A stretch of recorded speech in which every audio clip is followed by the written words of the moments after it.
Hello guys. So ఇప్పుడే స్విగ్గీలో order పెట్టా. సో స్విగ్గీలో ఆర్డర్ పెట్టాక నాకు ఒకటి అనిపించింది, అది వెంటనే మీ అందరికీ చెప్పాలనుకుని ఈ వీడియో చేస్తున్నాను.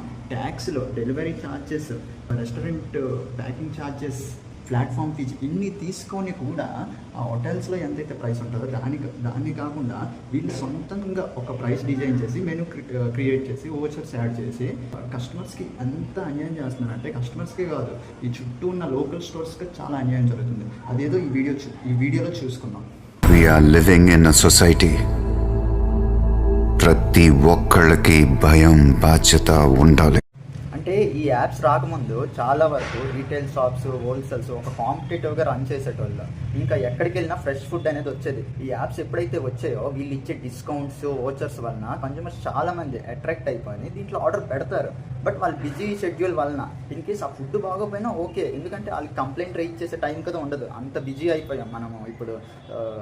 హైదరాబాద్లో కావచ్చు, బెంగళూరులో కావచ్చు, మ్యాక్సిమం ఈ మెట్రోపాలిటన్ సిటీస్లో.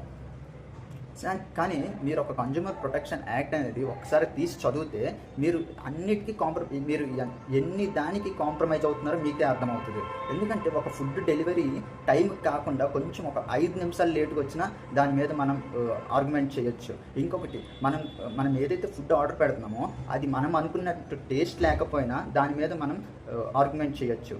Let's divert into current issue. So నా లాస్ట్ వీడియో అలేఖ్య చిట్టి పికిల్స్ మీద, ఆ వీడియో నేను జనరల్గా అలాంటి వీడియోస్ చేయను. బట్ ఎందుకు చేశానంటే మెయిన్ థింగ్, ఒక కస్టమర్ అనేవాడు ఎఫెక్ట్ అయ్యాడు. ఎవరి వలన?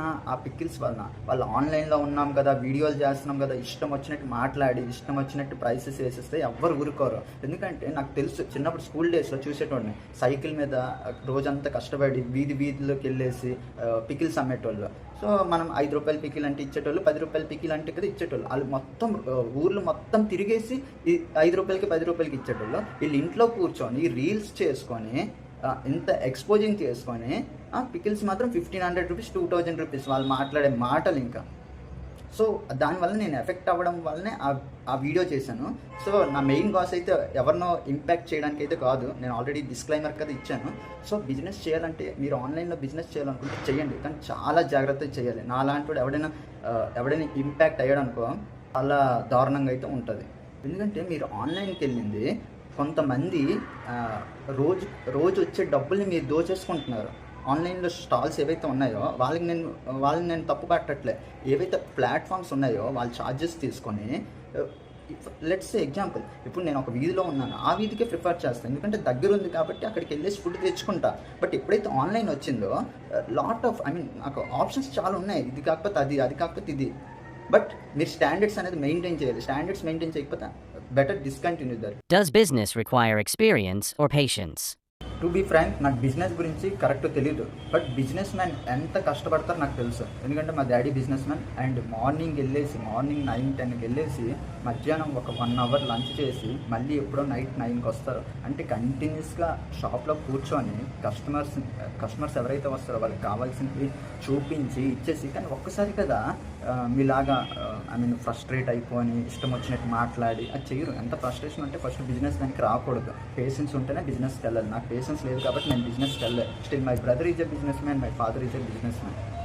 సో బిజినెస్ మ్యాన్ అవ్వాలంటే కదా ఒక స్కిల్ ఉండాలి, పేషెన్స్ ఉండాలి. అది ఉంటే మాత్రమే వెళ్ళాలి. ఎవరిగా మీ దగ్గర డబ్బులు ఉన్నాయి నేను బిజినెస్ పెట్టేస్తా, లేకపోతే నాకు టైం ఉంది నేను బిజినెస్ పెట్టేస్తా, నాకు నెట్వర్క్ ఉంది బిజినెస్ పెట్టేస్తా అంటే అసలు అలాంటివి ఏం జరగవు. అవన్నీ మూవీస్లోనే జరుగుతాయి. Disclaimer. ఈ వీడియో నేను చేసింది ఎవరిని ఉద్దేశించి కాదు, స్విగ్గీనో జొమాటోనో క్లోజ్ చేసేదని కాదు. బట్ ప్రతి కన్జ్యూమర్ ప్రొటెక్షన్ యాక్ట్ తెలుసుకోవాలని ఈ వీడియో చేశాను. సో తెలుసుకోండి. అండ్ మీకున్న లీగల్ సపోర్ట్ థింగ్స్ మీరు తెలుసుకుంటే ఏ కన్జ్యూమర్ నష్టపోడు and every one will be happy. So ప్రతి ఒక్కడు మీకు తెలిసే ఉంటుంది, ఒక కాంపిటీషన్ ఉండాలన్నా బిజినెస్లో, కస్టమర్ సాటిస్ఫాక్షన్ ఉండాలన్నా, ఈ రెండు జరగాలన్నా ఫస్ట్ డిసిప్లైన్ ఉండాలి. ఈ డిసిప్లైన్ ఎప్పుడైతే మిస్ అవుతుందో అక్కడ కాంపిటీషన్ ఉండదు బిజినెసెస్లో, ఇక్కడ సాటిస్ఫాక్షన్ ఉండదు కన్జ్యూమర్స్లో.